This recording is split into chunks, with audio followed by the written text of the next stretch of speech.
Hi friends, இந்த வீடியோவில் எப்படி ஒரு ஸ்ட்ரிங்கை ஸ்ப்ளிட் பண்ணுறதுன்னு பார்க்கலாம் ஜாவாவில். ஓகேவா, ஒரு சிம்பிள் கோட் எழுதியிருக்கேன். அந்த கோடை எக்ஸ்பிளைன் பண்ணுறேன். இங்கே பார்த்தீங்கன்னா அந்த கோடில் ஒரு ஸ்ட்ரிங் இருக்குது.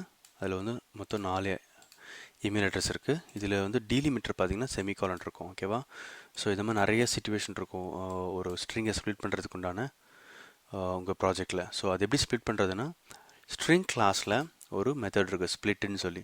ஸோ இதில் நீங்கள் ரெகுலர் எக்ஸ்பிரஷனை பாஸ் பண்ணலாம். ஸோ இங்கே நான் வந்து டீலிமிட்டராக செமிகாலன் பாஸ் பண்ணுறேன்.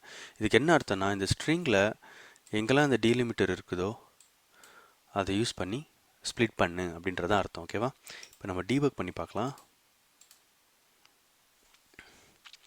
இப்போ பாருங்கள், இப்போது இமெயில் அட்ரஸ் நம்ம இங்கே பார்த்தீங்கன்னா இமெயில் அட்ரஸில் வந்து 4 இமெயில் அட்ரஸும் அப்பெண்ட் ஆகிருக்கு. ஓகேவா, இப்போ நான் ஸ்ப்ளிட் மெத்தடை கால் பண்ண போகிறேன். இது வந்து ஸ்ட்ரிங் கிளாஸில் இருக்குது. இங்கே பார்த்தீங்கன்னா அது வந்து ரிட்டர்ன் பண்ணுறது என்னன்னு பார்த்தீங்கன்னா, அது ஒரு ஸ்ட்ரிங் அரேவை ரிட்டர்ன் பண்ணும். ஓகேவா,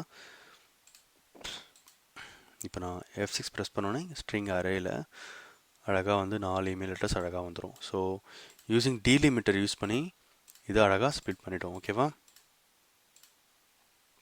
ஸோ இப்போ நம்ம ஐட்ரேட் பண்ணி பார்க்க போகிறோம். ஸோ இந்த 4 இமெயில் அட்ரஸும் அழகாக நமக்கு கிடச்சிருச்சு ஸ்ட்ரிங் அரேயில். ஓகேவா, ஸோ ஸ்ப்ளிட் மெத்தட் யூஸ் பண்ணி நம்ம ஒரு ஸ்ட்ரிங்கை ஸ்ப்ளிட் பண்ணலாம்.